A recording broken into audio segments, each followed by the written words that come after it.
Bonjour à tous, moi c'est Fab et aujourd'hui on va parler retraite. J'avais envie aujourd'hui de te partager mon avis sur les retraites et pourquoi je n'ai pas envie de faire confiance au système de retraite actuel en France. Petite vidéo différente des vidéos de d'habitude sur ma chaîne qui parle d'investissement, mais tu vas voir qu'en fin de vidéo qu'on n'est pas si loin et que retraite, investissement, finalement on va s'y retrouver. Et tout d'abord je vais te dire pourquoi je n'ai pas envie de te faire confiance au système de retraite actuel. Premièrement, c'est l'âge de la retraite comparé à l'espérance de vie. Aujourd'hui, l'âge de la retraite vient de passer à 64 ans, 62 ans préalablement, et on va s'intéresser sur à quel âge on peut vivre encore en bonne santé. Et pour ça, on va aller sur un site du gouvernement. Je te mettrai tous les liens en description. Et on tombe sur un article très intéressant. Et dans cet article, il suffit de lire que l'espérance de vie en bonne santé, c'est-à-dire le nombre d'années qu'une personne peut compter vivre sans souffrir d'incapacité dans les gestes de la vie quotidienne, donc sans perdre de mouvement qui permet de vivre dans la vie quotidienne, et ben ça s'élève à 64 ans pour les hommes et 62 ans pour les femmes. C'est-à-dire que si l'âge de retraite est de 64 ans, et ben tu sais qu'à 64 ans, et ben tu vas déjà avoir des problèmes pour faire tes gestes quotidiens. C'est assez angoissant, c'est te dire qu'à 64 ans déjà, tu n'auras pas toutes tes capacités physiques pour pouvoir faire tes activités. Et comme on dit après à la retraite, je pourrais voyager, etc.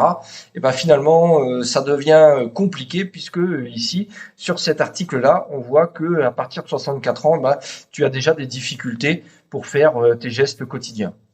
Donc c'est déjà un premier point plutôt angoissant. Deuxième point, c'est le coût de ta retraite comparé au coût de la vie.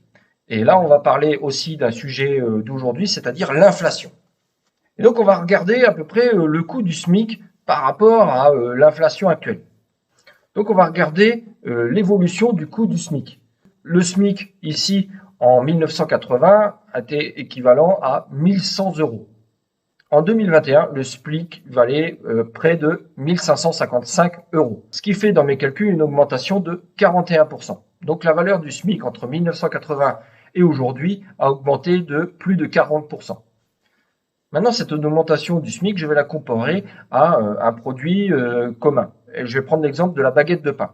La baguette de pain, en 1980, coûtait 25 centimes d'euros. Donc ça fait rêver, une baguette de pain à 25 centimes d'euros. Aujourd'hui, la baguette de pain, vous voyez, si je reprends 2021, 90 centimes, 2022, 93 centimes. Aujourd'hui, on n'est pas loin d'1 € la baguette, ce qui fait une augmentation entre 1980 et aujourd'hui de plus de 370%. Tu as vu, le SMIC a augmenté de 40% entre 80 et aujourd'hui, pendant que la baguette a augmenté de 370%. Alors on aurait pu prendre un autre produit, mais je pense qu'on serait à peu près dans les mêmes ordres. Donc tu peux voir que l'inflation, le coût de la vie augmente beaucoup plus que les salaires. On a 370% d'augmentation ici de la prix de baguette comparé aux 40% d'augmentation du SMIC. Donc là aussi, il va y avoir un problème, c'est-à-dire que l'inflation va plus vite que les salaires. Troisième point, je vais comparer la retraite comparée au seuil de pauvreté en France. Et donc, je vais partir d'un cas très simple, c'est-à-dire quelqu'un qui aurait travaillé au SMIC toute sa vie. Alors, c'est pas forcément le cas pour tout le monde, mais je suis sûr que beaucoup de Français sont concernés par ça. Et je vais le comparer au seuil de pauvreté en France. Pour savoir le seuil de pauvreté en France, il suffit de taper seuil de pauvreté sur Google et on peut voir qu'il est fixé à 1102 € par mois pour une personne seule et 2314 € par mois pour un couple avec 2 enfants de moins de 14 ans. Donc, on va retenir une personne seule, 1102 € le seuil de pauvreté en France pour une personne seule. On va le comparer à quelqu'un qui aurait gagné le SMIC toute sa vie et combien il aurait à la retraite. Aujourd'hui, le SMIC net au 1er janvier 2023, c'est 1353 €. La pension de retraite est calculée de deux manières. C'est la pension de retraite de base plus une pension de retraite complémentaire. Donc si je gagne le SMIC, vous voyez sur ce site laretraiteenclair.fr, la retraite de base pour quelqu'un qui a été au SMIC toute sa vie, eh ben, elle aura 687,50 € brut. Je dis plus précisément bien brut.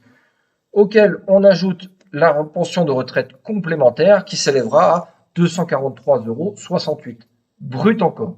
Ce qui lui fait un total retraite de base plus retraite complémentaire de 931,18 € brut par mois.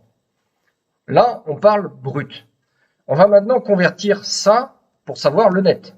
Donc, je vais sur ce petit convertisseur. Donc, on a dit quelqu'un de France métropolitaine qui gagne donc 931,18 € brut de la retraite, qui était salarié du secteur privé, obtenir mon estimation, et voilà, cette personne gagnera à la retraite 846 €. Et souviens-toi, le seuil de pauvreté en France est à 1100 €.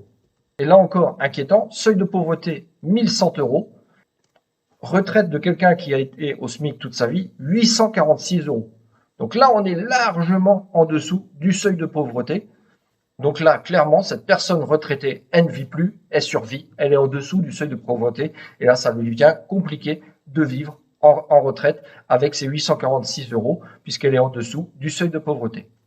Donc voici mes 3 points de constat qui pour moi assez alarmants. Et quels sont les leviers de l'État pour pouvoir régler cette situation et pour pouvoir régler cette histoire de régime de retraite, comme on a beaucoup entendu parler dernièrement. Premièrement, l'une des solutions de l'État, c'était de travailler plus longtemps. Et c'est la solution qui a été choisie. On a augmenté l'âge de départ de retraite de 62 à 64 ans. Donc ça, c'est la solution choisie par l'État. Et on l'a vu au début de la vidéo, eh ben, on a vu qu'à 64 ans, on a déjà des difficultés pour faire ces gestes quotidiens. Donc là, on va pas pouvoir encore augmenter cet âge de départ à la retraite puisqu'on va voir que finalement, on ne sera plus en très bonne santé au moment de partir à la retraite. Deuxième solution, ça serait de baisser la pension de retraite. On va diminuer la pension de retraite pour pouvoir distribuer à tout le monde. Mais là encore, on a vu que c'est pas tenable.